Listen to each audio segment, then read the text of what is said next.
ভাই আপনার কি নাম? ইজান। কত বছর ধরে ব্যবসা করছেন? এই 24 বছর। 24 বছর ধরে একই জায়গায় আছেন? না, নারায়ণগঞ্জ আছিলাম আর ঢাকা, দুই জায়গায় মিলে। আচ্ছা, পূর্বে যে ব্যবসা করেছেন পূর্বে সরকার থাকতে তখন বেশি স্বাচ্ছন্দ্য বোধ করতেন নাকি বর্তমানে অন্তর্বর্তী সরকারের সময় বেশি স্বাচ্ছন্দ্য বোধ করছেন?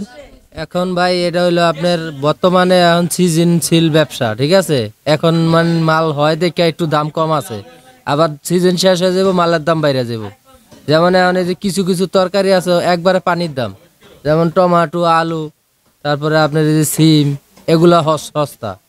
আবার এই যে নতুন কিছু তরকারি বাইরেছে যেমন পটল, ভেন্ডি, এগুলো আবার দাম বেশি, এগুলো 80 টাকা 90 টাকা। আর আপনার এই যে পটল, এই সিম, এগুলা 20 টাকা, টমাটো 20 টাকা, এগুলার সিজন মনে করেন বাদ। ধনিয়া পাতা 40 টাকা কেজি, কাঁচামরিচ 50 টাকা কেজি। এখন তো রমজান, কিভাবে কম হয় আপনি কিভাবে বলতেছেন কম? না, এখন মালের সিজন, রমজান আর রমজান নাই। মাল যে সুম উৎপাদন হইব সুম দাম কম, মাল উৎপাদন হইব না দাম বাইরে যাইব। তাহলে রমজানের নাম শুধু শুধু?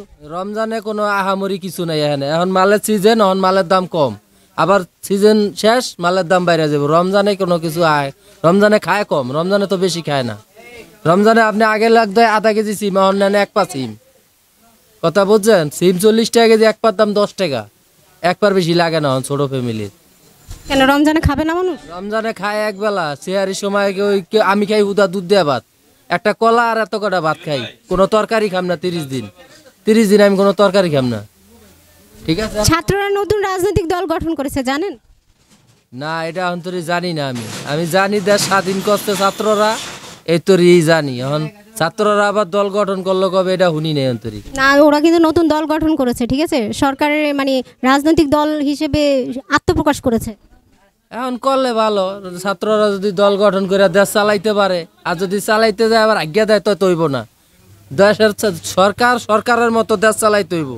ওই আয়া 2 দিন থাকিয়া হ্যাঁ ছেড়ে দিব, ওরম সরকার তো দরকার নাই।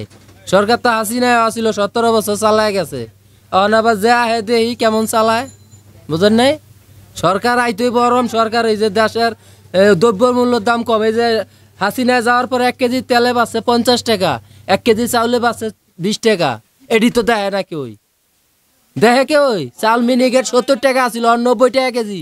তেল আসিল 160 টাকা, 210 টাকা। হাসিনার আমলে আসিল 160, এখন 210 টাকা তেল। চাউলের দাম 1 কেজিতে বাঁচছে 20 টাকা, তেলের দাম 1 কেজিতে বাঁচছে 60 টাকা। এটি দেখে না যেটি বেশি খাইবো মাইসে। মাইসে দেয় আলুর দাম কম, পটলের দাম কম, পেঁয়াজের দাম কম। এটি তো আর ডেলি 1 কেজি করে লাগে না, লাগে 1 কেজি 2 কেজি করে চাউল ডেলি, তেল লাগে 1 পা। এটির দাম বাড়ছে, এটির দাম কমাইতে পারবো না এই সরকার। আচ্ছা, এখানে কি অন্তর্বর্তী সরকারের ব্যর্থতা দেখছেন? তাই তো দেখতেছি। আর 1 কেজি তেলে 70 টাকা কেমনে পারে, 1 কেজি চাউলে 30 টাকা কেমনে পারে। এই যখন আমি তেল বেচি না, 1 কেজি তেলে 200 টাকা চালান খাটান লাগে, লাভ হয় 5 টাকা। এর লেগা তেল বেচা চাচ্ছি, চাল বেচা চাচ্ছি, ডাইল বেচা চাচ্ছি, কে লেগা চাচ্ছি, এই যখন তরকারি বেশি এর লেগা, ঠিক আছে।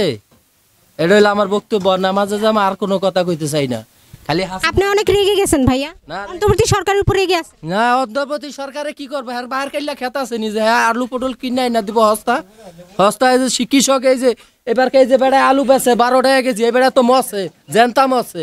আলুর দাম আসিল 40 টাকা দরকার আসিল, আলু বেড়ায় বেছে এবার 12 টাকা কেজি, এই বেড়ায় মরছে। এবার আগামী বছর আর আলু করবো না। এরম টমাটো যে বেড়ায় গেছে, যে টমাটো 20 টাকা কেজি 10 টাকা কেজি, এটা মরছে, জেনতা মরছে। এটি জেনতা মরিয়া গেছে গা। ধন্যবাদ।